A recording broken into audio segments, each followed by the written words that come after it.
Bacaan dari kitab Yesaya. Tuhan Allah telah membuka telingaku, dan aku tidak memberontak, tidak berpaling ke belakang. Aku memberikan punggungku kepada orang-orang yang memukul aku, dan pipiku kepada orang-orang yang mencabuti janggutku. Aku tidak menyembunyikan mukaku ketika aku dinodai dan diludahi. Tetapi Tuhan Allah menolong aku. Sebab itu, aku tidak mendapat noda. Maka aku meneguhkan hatiku seperti teguhnya gunung batu. Karena aku tahu bahwa aku tidak akan mendapat malu.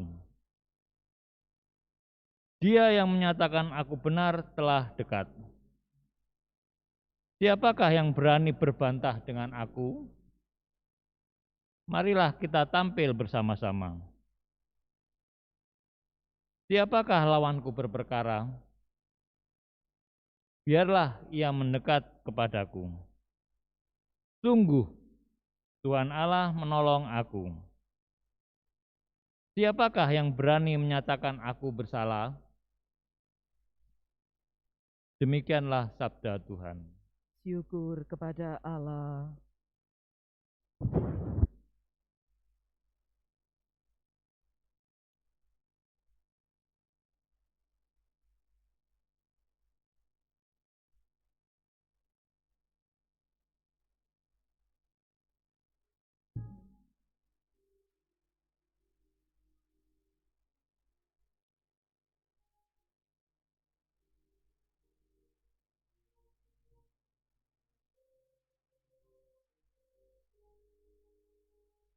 Aku boleh berjalan di hadapan Tuhan di negeri orang-orang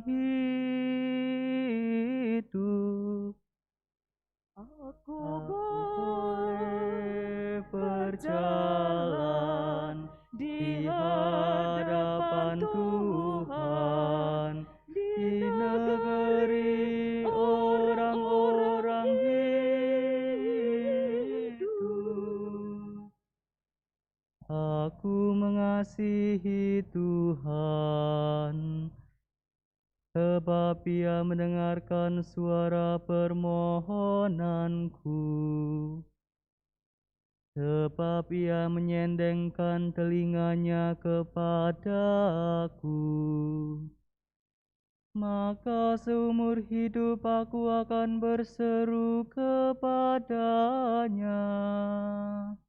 Aku boleh berjalan di hadapan Tuhan di negeri orang-orang hidup. Tali-tali maut telah melilit aku, dan kegentaran terhadap dunia orang mati menimpa aku. Aku mengalami kesesakan dan kedukaan. Tetapi aku menyerukan nama Tuhan. Ya Tuhan, luputkanlah kiranya aku. Aku boleh berjalan di hadapan Tuhan di negeri orang-orang hidup.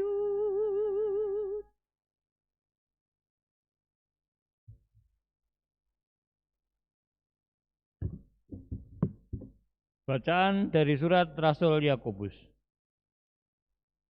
Saudara-saudaraku, apakah gunanya kalau seorang mengatakan bahwa ia beriman, tetapi tidak mempunyai perbuatan?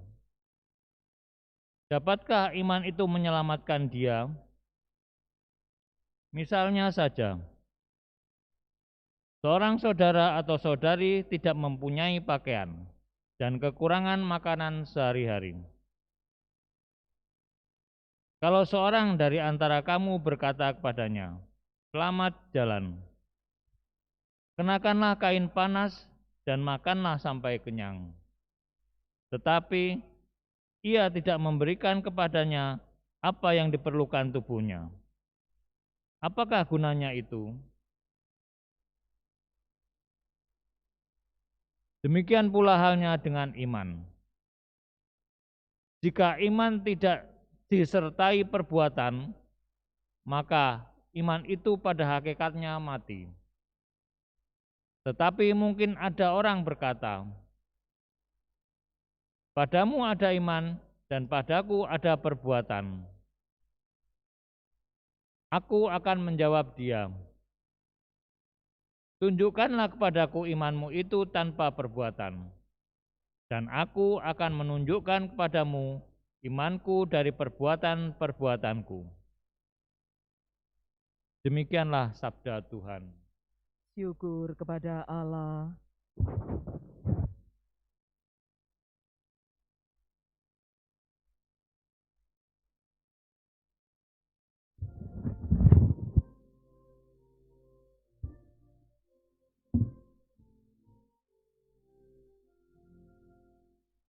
Haleluya, haleluya, haleluya. Haleluya, haleluya, haleluya. Aku sekali-kali tidak mau bermegah selain dalam salib Tuhan kita Yesus Kristus. Sebab olehnya dunia telah disalibkan bagiku, dan aku bagi dunia. Haleluya, haleluya, haleluya.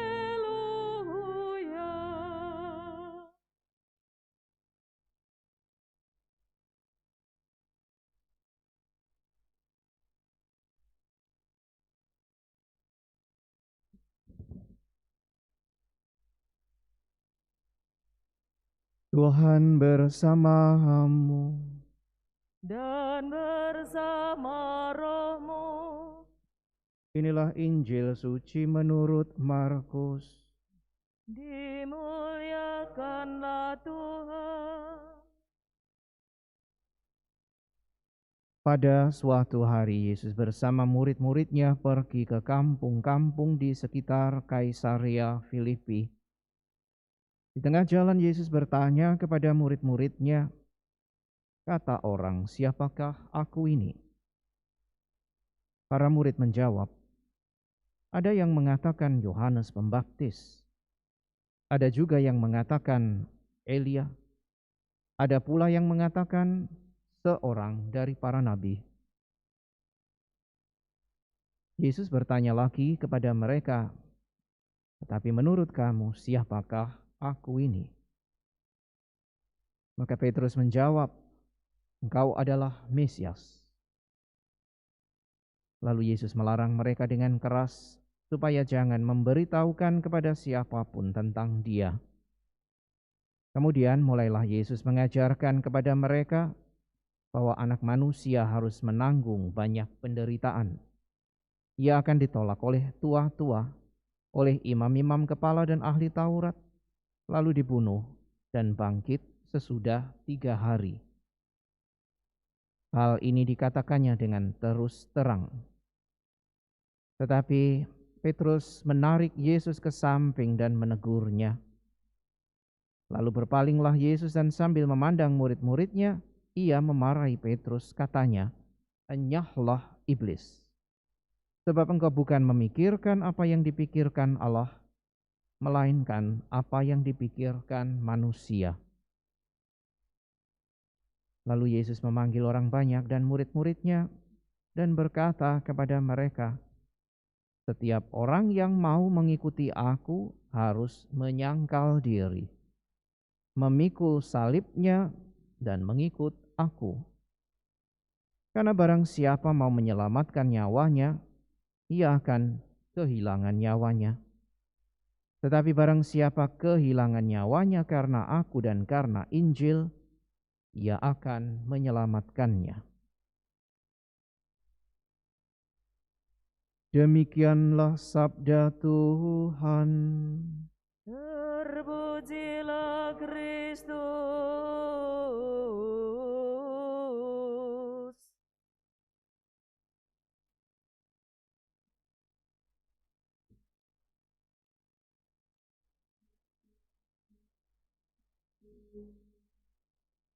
Saudara sekalian yang terkasih,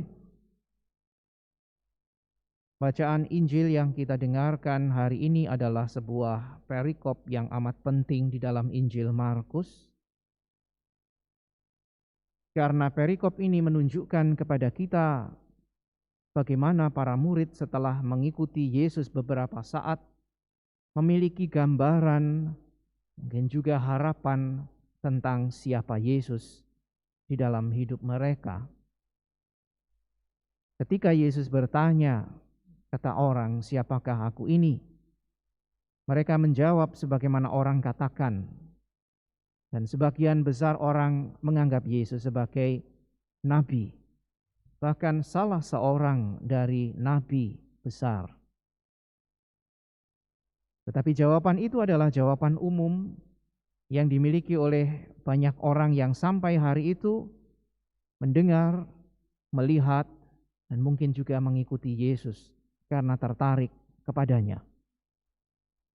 Dan Yesus sampai kepada pertanyaan yang mendasar bagi mereka. Kalau begitu menurut kamu sendiri, siapakah aku? Petrus menjawab bahwa dia adalah Mesias. Mesias sebagaimana Petrus pikirkan, sebagaimana mungkin ia lihat sampai hari itu, ketika Yesus dengan gemilang menyembuhkan banyak orang, mengusir setan, mengajar dan membuat takjub begitu banyak orang. Engkau adalah Mesias. Inilah Mesias yang digambarkan oleh Petrus. Mesias yang memenuhi segala keinginan manusia dan bahkan mungkin membawa mereka pada kejayaan dunia. Sebuah gambaran yang tidak asing karena memang itulah yang ada di dalam banyak pikiran orang-orang Israel yang sedang menantikan Mesias, sang pembebas yang membawa kemenangan mereka pada kejayaan dunia, sama seperti mungkin mereka mengharapkan kejayaan raja-raja besar yang mereka kenal, mungkin Daud, mungkin Salomo. Pendek kata, Yesus diharapkan menjadi pembebas bagi mereka untuk kembali meraih kejayaan dunia sebagaimana nenek moyang mereka dapat saksikan dan dengarkan lewat pewartaan Taurat. Saudara sekalian yang terkasih, kita tadi mendengarkan ketika Yesus mendengar jawaban Petrus, ia justru melarang mereka untuk mengatakan kepada orang lain tentang siapakah dia. Benar bahwa dia adalah Mesias, tapi jangan katakan dulu kepada orang-orang. Bahkan tadi dikatakan melarang dengan keras.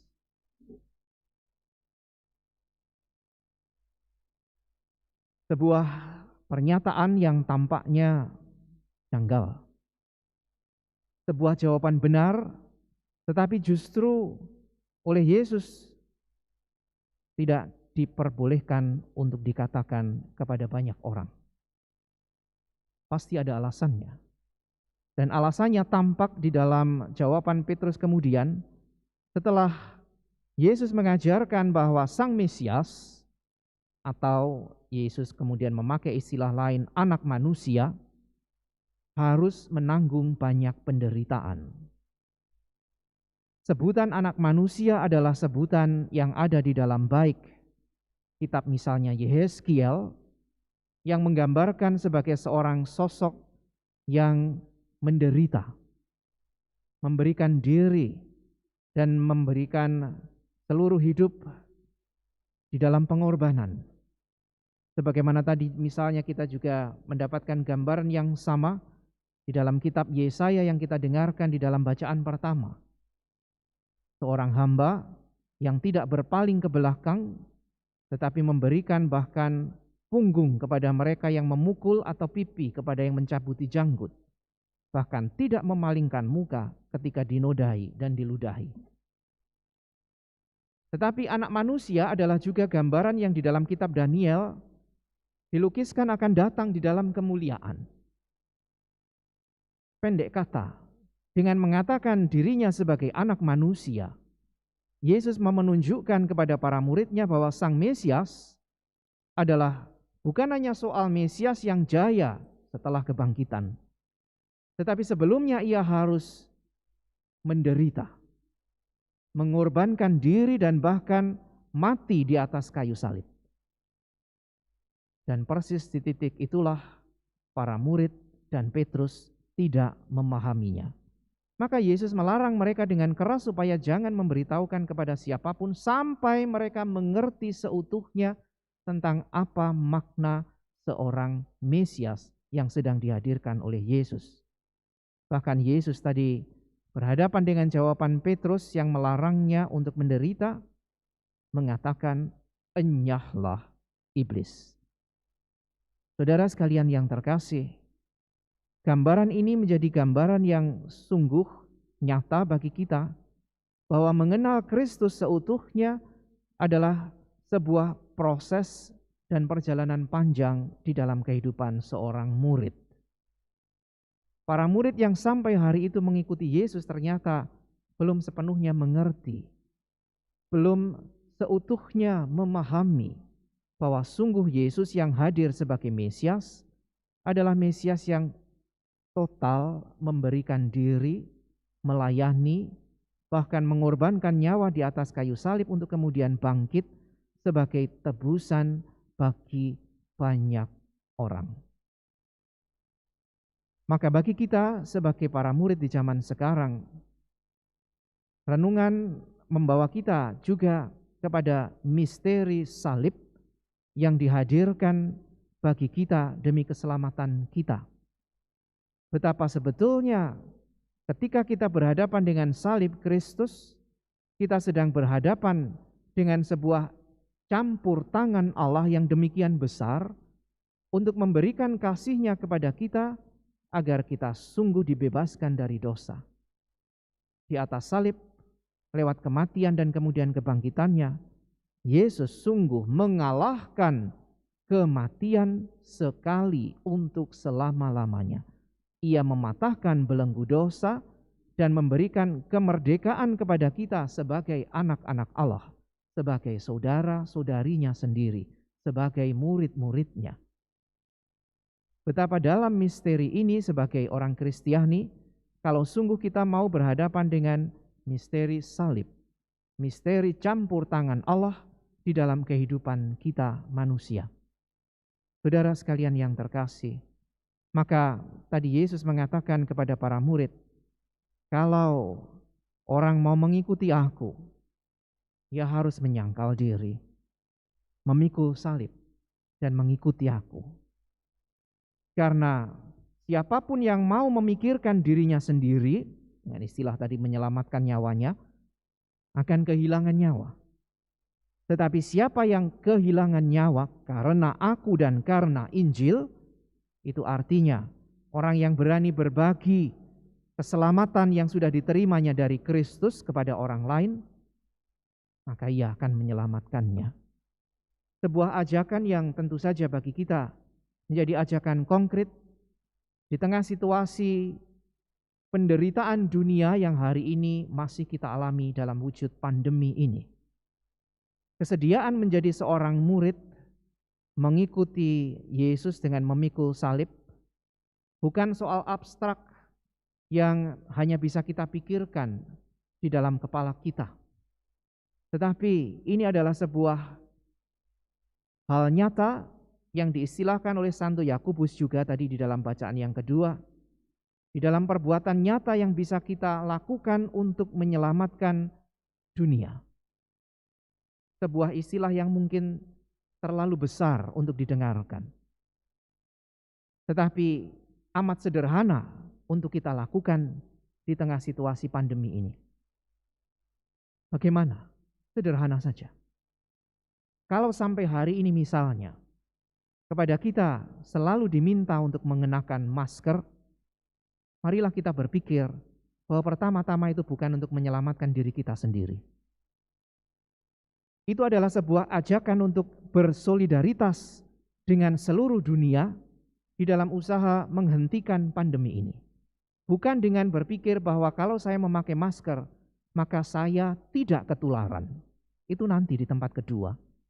Tetapi dengan memakai masker, saya menjaga supaya saya tidak menulari orang lain. Karena saya juga tidak pernah tahu persis apakah saya bersih dari virus itu. Ini adalah sebuah salib. Karena membuat banyak orang merasa tidak nyaman. Tetapi salib ini adalah salib yang mesti kita pikul dan kita ambil karena kita mau menyelamatkan dunia. Bukan hanya menyelamatkan diri kita sendiri. Menjaga jarak. Hal sederhana. Tidak berkerumun. Hal sederhana. Bukan pertama-tama untuk keselamatan kita saja. Tetapi sebagai bentuk solidaritas kita, bentuk empati kita kepada dunia, bukan hanya siapa yang ada di kiri dan kanan kita, tapi bagi seluruh dunia. Saudara sekalian yang terkasih, ini adalah salib.